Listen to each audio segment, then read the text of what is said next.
Par un coup de baguette magique comme seuls les publicitaires savent en inventer, les pratiques industrielles, les méthodes agricoles, les voitures et même les projets immobiliers seraient brusquement devenus écologiques, durables, éco-responsables, raisonnés, que sais-je. Changer les mots pour ne rien changer et continuer de produire, de consommer, de construire et de gaspiller comme avant. Seulement, tout le monde n'est pas dupe. À Dijon, on se bat pour défendre une zone naturelle et collectivement mise en valeur contre les projets immobiliers forcément écolos de la municipalité. Petit tour au quartier libre des Lentillères.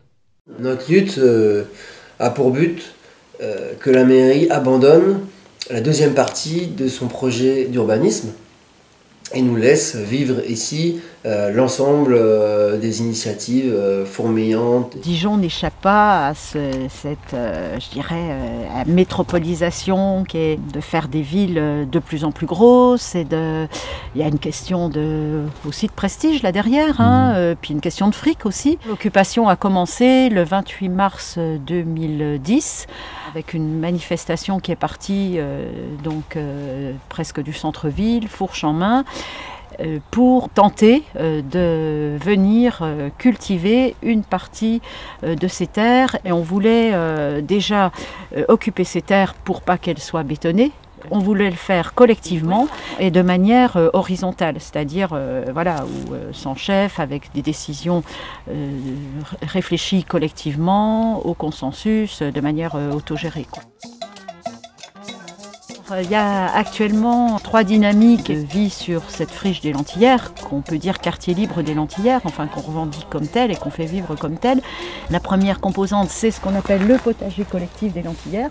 Cette grande parcelle, à peu près 3000 m², et l'ensemble de ce qu'on appelle la friche des Lentillères, qu'on essaie de sauver du béton avec une grosse partie de très bonnes terres maraîchères, c'est à peu près autour de 7 hectares, quoi. La deuxième dynamique, je dirais que c'est les petits jardins, une cinquantaine de petits jardins qui vivent avec plein de gens, là aussi une grande variété finalement générationnelle, sociale, ici, culturelle, etc. Et la troisième dynamique pour finir, donc, c'est la ferme des maraîchers. Il y a entre, je dirais, 5 et une dizaine de personnes qui le font vivre depuis le printemps 2012. Leur objectif, c'est de produire quand même de manière plus importante des légumes, déjà pour se nourrir, ce collectif qui fait vivre la ferme des maraîchers, mais aussi tous les autres collectifs ou personnes qui vivent sur cette zone ou qui la soutiennent. Aussi de proposer un marché une fois par semaine à prix libre, pour justement que ce soit accessible, de pouvoir aussi avoir des légumes bio. Bon, même si nous, on ne s'occupe pas du label, mais c'est sûr qu'ici, on cultive sans entrants chimiques. On a un atelier vélo qui s'est mis en place il n'y a pas longtemps. Il y a des espaces plutôt d'habitation. Il y a 2 maisons qui portent un truc de véganisme. Donc une qui est une maison où c'est des meufs qui habitent en non-mixité. Là, il y a la grange juste à côté, du coup, un espace qui sert de salle des fêtes, qui sert d'atelier. Et puis voilà, 2 fois par an, il y a de grosses fêtes de quartier, et puis il y a des concerts aussi qui sont organisés. Tout ce qui se passe ici, au niveau des rencontres, de faire des choses ensemble, d'apprendre des choses ensemble, de se réapproprier des savoirs.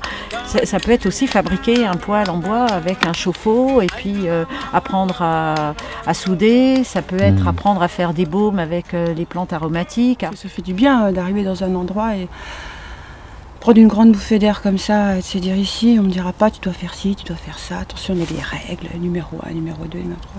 Voilà, ça aussi c'est vachement important. Et ici après on réfléchit, on échange beaucoup. Ça réveille un petit peu les neurones sur ce qui se passe réellement dans notre société. Ici, plein de gens qu'on taxe de feignants, que ce soit des jeunes qui vont vivre avec des minima sociaux.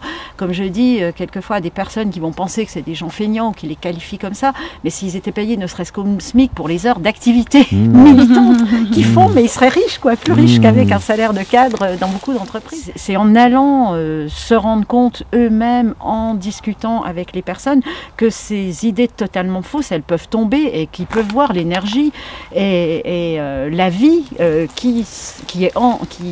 qu'on fait vivre dans ces lieux de résistance.